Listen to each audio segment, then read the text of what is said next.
Lep pomladni pozdrav, spoštovane gledalke in gledalci. Marec se polagoma izteka, te dni pa smo, ko se je narava odela pomladno opremo, v pričakovanju velikonočnih praznikov. Predtem pa obeležujemo še materinski dan, kajti mama je ena sama. Žal pa je velikonočno pričakovanje znova zasenčila tragedija v Belgiji zaradi terorističnega napada muslimanskih skrajnežev, ki so pretrgali številna življenja. Na domačem pragu pa smo pretekli in ta teden zabeležili nekaj zanimivih dogodkov, ki si jih boste, spoštovane gledalke in gledalci, lahko ogledali v nadaljevanju oddaje, zato ste prijazno vabljeni k ogledu. Letos smo v Slovenski Bistrici obeležili že 70. sejem na Cvetni petek. Predsednik odbora regij Evropske unije obiskal Slovensko Bistrico. Twirling klub Sašo iz Slovenske Bistrice praznoval 2 desetletji delovanja. Na Slovenjebistriški ljudski univerzi ob tednu vseživljenjskega učenja predstavili številne nove projekte. 1. in 2. aprila bomo ponovno očistili svoj kraj. Ta teden je zasedala skupščina nogometnega kluba Slovenska Bistrica.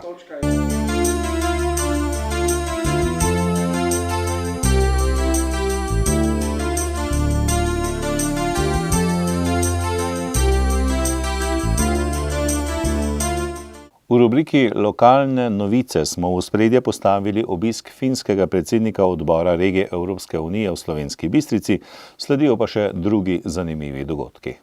Sejem na Cvetni petek v Slovenski Bistrici je bil res živ, saj so letos k sodelovanju pritegnili krajevno skupnost Pohorskega odreda, Zavod za kulturo, Medobčinsko turistično zvezo, občino in številne druge, ki so popestrili sejemski dan. Sejmarji iz vse Slovenije so ponujali svoje izdelke, prisluhnili smo lahko kmetijskim nasvetom, si ogledali starodobnike, na grajskem dvorišču so nastopile mažoretke in folkloristi, igrala je godba na pihala, tukaj so bili tudi harmonikari in nepogrešljiv lajnar. Živahno je bilo tudi na grajski tržnici.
Jubilejni 70-letni cvetni petek je okronalo še sončno in toplo vreme, tako da obiskovalcev ni manjkalo, vsak med njimi pa je domov odnesel vsaj oljčno vejico, simbol novega rojstva in miru.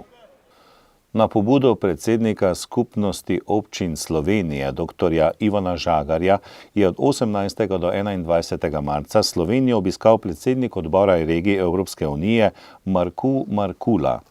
V petek se je med drugim srečal s člani slovenske delegacije pri odboru regij in z župani. Drugi dan obiska so Markulu gostili tudi v Slovenski Bistrici. Po ogledu podjetja Impol je v Bistriškem gradu odgovarjal na vprašanja novinarjev. Kot je Finec povedal v pogovoru za Studio Bistrica, so ga župani seznanili z ureditvijo lokalne samouprave v Sloveniji in s težavami, s katerimi se srečujejo občine, predvsem pri odnosu države pri črpanju evropskih sredstev. I have had yesterday very good chance, actually several hours. Z župani sem se včeraj pogovarjal kar nekaj ur. V okviru delovnega obiska sem se srečal tudi z ministrom za javno upravo Borisom Koprivnikarjem in ministrico za področje razvoja, strateške projekte in kohezijo Alenko Smrekol. Keep on moving now. You've been able here in Slovenia to use the EU cohesion funds. In kaj vam predlagam na področju lokalne samouprave? Čim bolje skušajte črpati evropski denar, ki je na voljo. V prejšnji finančni perspektivi ste dobro izkoristili kohezijska sredstva. Več pozornosti je treba nameniti vlogi mest in regij. They need to be more involved, engaged, kind of stronger shared ownership on the process, because local level, as we say, I say this to the other parts of Europe as well, so local level knows the needs, where to put the priority, and local level should... Lokalna skupnost mora imeti več vpliva pri odločanju. V lokalnem okolju namreč najbolj poznajo svoje potrebe, vedo, kakšne so prioritete. Zagotoviti je potrebno pogoje za zagon podjetij, le tako bodo mladi lahko prišli do zaposlitev. This is the important immediate development what is needed. The other we discussed with all of this about the regional governance. So because normal situation all cohesion policy, we need more European partnership. So one region in Slovenia. Prav tako morate mladim omogočiti dostop do dobre izobrazbe. Sicer pa težav s centralizacijo nimate samo v Sloveniji, ampak tudi v ostalih evropskih državah.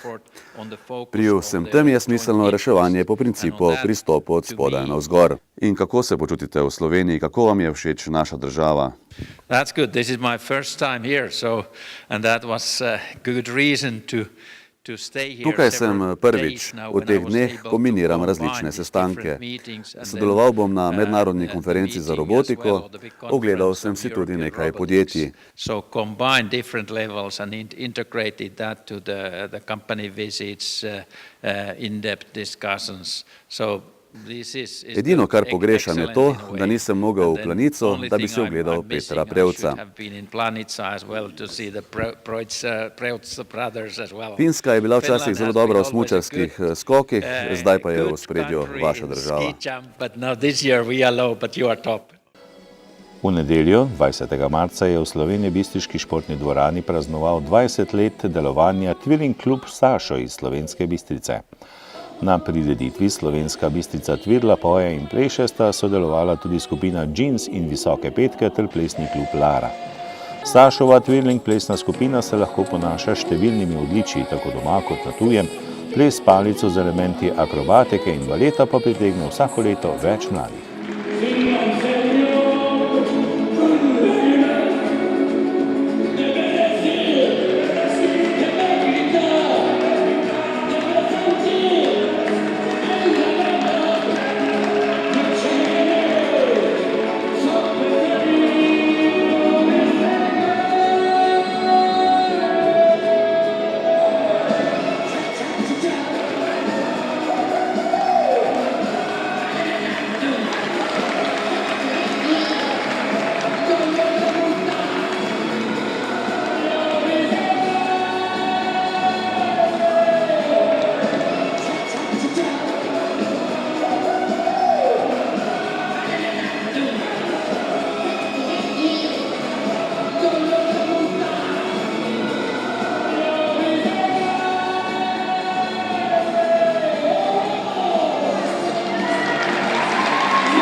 Ljudska univerza Slovenska Bistrica je v torek 22. marca pripravila novinarsko konferenco, na kateri so predstavili nekaj zanimivih projektov. Uvodoma so predstavili elektronsko platformo za izobraževanje odraslih EPALE. Ajda Turk, nacionalna koordinatorica za EPALE v Sloveniji, je povedala, da na tej evropski spletni strani različni akterji najdejo kakovostne vsebine, ki so namenjene izobraževanju odraslih.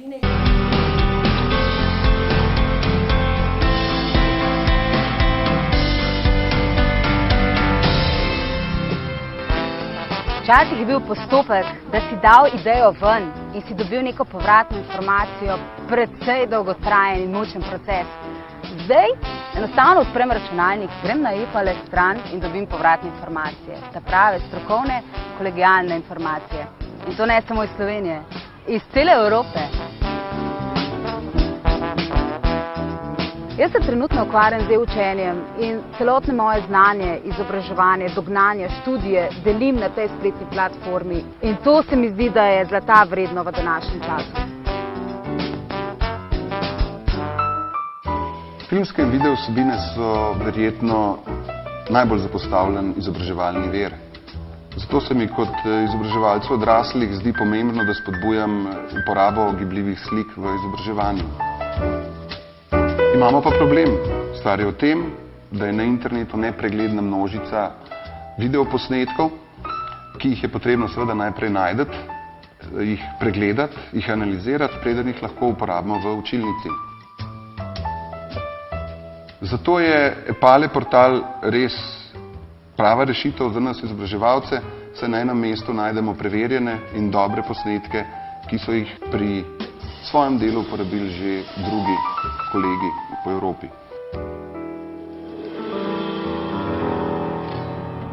Najbolj me je EPALE očaral za svojo širino. Pa lahko bi rekli, da se v njem zrcali vsa veličina Evropske unije. EPALE je zame čisto zares prvi klik. Jutro se namreč začne z 4, 5, včasih celo 10 obvestili na Facebooku, kaj vse se je novega zgodilo.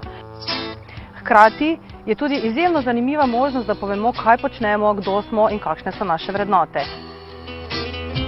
Imaš pravzaprav vpogled v vso to ogromno količino znanja, ki je zbrana na tej platformi, ampak tokrat tudi tista nova dodana vrednost, urejena, pregledna, strukturirana in s tem tudi lažje dostopna. Meni kot mlademu nadobudnemu strokovnjaku, ki dela na evropskih projektih z področja izobraževanja, res veliko pomeni, da poznam te prave poti, kako uresničevati projektne cilje, povečati prepoznavnost projekta in njegovih rezultatov, tem najti tudi kakšnega novega projektnega partnerja. 2 meseca nazaj mi je kolegica iz partnerske organizacije poslala po mailu: "Wow, naš projekt je famous, naš projekt je znan." Zato sem jo vprašal, kaj se dogaja, kaj je bilo. In je v bistvu pošlje po mailu link, kjer je bilo jasno vidno, da so na konferenci, ki je govorila ravno o portalu EPALE, kot primer uporabili tudi tisti del, kjer je objavljen naš prispevek. Res je fino, ker lahko promoviraš svoje ideje in se povezuješ.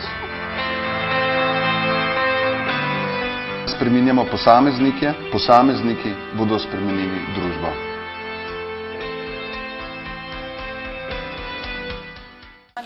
Magistra Monika Kirbiš-Rojs, direktorica RICA, je predstavila mednarodno konferenco o volilni pravici, ki bo 14. in 15. aprila potekala v Slovenski Bistrici. Z njo želijo predvsem mlade spodbuditi, da bi se udeleževali volitev. Kirbiševa je še povedala, da so na razpise prijavili 20 evropskih projektov, tudi čezmejnih. Direktorica Ljudske univerze Slovenska Bistrica, magistra Brigita Kruder, je poudarila, da je njihov prostovoljski center v dobrih 2 letih delovanja zelo dobro zaživel. Po besedah direktorice bodo tudi letos izvedli nagradni natečaj, tokrat bo razpisan za izdelavo raziskovalnih nalog. Z razpisom želijo mlade seznaniti s temelji znanstveno-raziskovalnega dela. Obenem bodo lahko mediji, lokalna skupnost in podjetja odkrili kreativni potencial lokalnega okolja. Tudi letos bo občina Slovenska Bistrica organizirala čiščenje javnih površin pod skupnim naslovom Očistimo svoj kraj. V akciji bodo sodelovale krajevne skupnosti, šole in vrtci, društva ter druge ustanove in organizacije, ki bodo čistile okolje na svojih območjih. 1. aprila bodo sodelovali vrtce in šole, naslednji dan pa krajevne skupnosti, društva in drugi. V akciji bodo udeleženci odstranjevali komunalne odpadke z divjih odlagališč, okolice šol in vrtcev, v naseljih, na sprehajalnih poteh, ob cestah, vodotokih in na ostalih javnih površinah. Zgodovinsko društvo dr. Jožeta Koropca Slovenska Bistrica je v sredo 23. marca izvedlo predavanje z naslovom ob lanskoletni 500. obletnici največjega kmečkega upora na Slovenskem. Kmečki upori, ali se jih še spomnimo? O slovenskem kmečkem uporu je v čitalnici knjižnice Josipa Vošnjaka v Slovenski Bistrici predaval zgodovinar, docent dr. Andrej Hozjan z Filozofske fakultete v Mariboru. Slovenski kmečki upor leta 1515 je bil klasičen in največji slovenski kmečki upor. Začel se je zaradi graščinskih bremen in težav v kmečki trgovini, trajal pa je 5 mesecev. Kmečko vojsko so premagali deželni oddelki in cesarska vojska, plemstvo se je kruto maščevalo.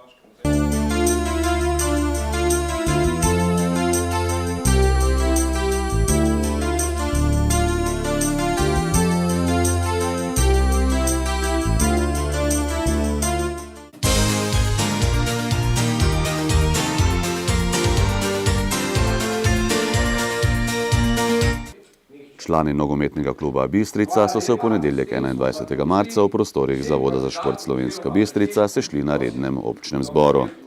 Na zboru so za novega predsednika društva izvolili dr. Vita Martinčiča.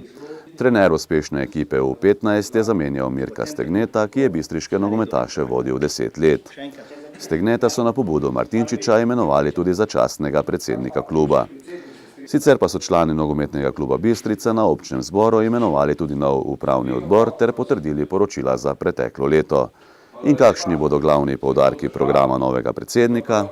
Največje pozornosti bomo poskušali z upravnim odborom posvetiti dvigu strokovne ravni dela v klubu, povezovanju po vertikali tako navzgor kot navzdol, zmotivirati čim večje število klubov v regiji, društev v regiji, da se nam pridruži v neki veliki zgodbi, da omogočimo vsem našim otrokom maksimalno kvaliteten razvoj in da lahko tudi igrajo v velikih klubih in da uresničijo svoje sanje. Kaj pa rezultatsko po selekcijah?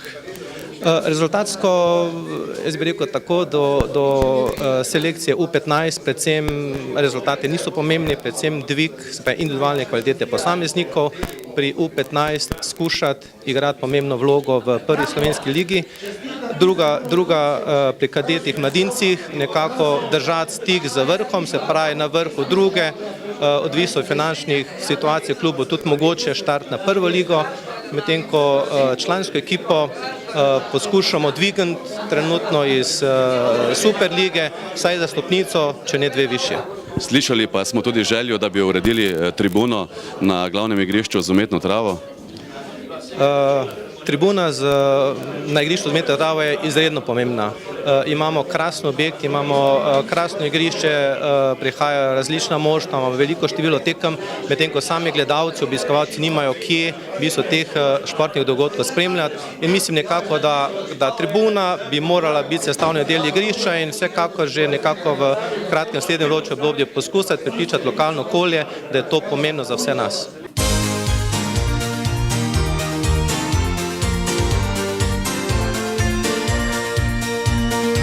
Spoštovani, informativni del oddaje iz studia Bistrica se je iztekel. V nadaljevanju pa vas vabimo še k ogledu posnetka slavnostne akademije ob prazniku občine Slovenska Bistrica. Pa ne pozabite, ne danes, ne jutri in nikoli. Mama je že v zibelki stkala z vami posebno vest, ki je ne bi smeli nikoli pretrgati. Pa srečno do prihodnjič.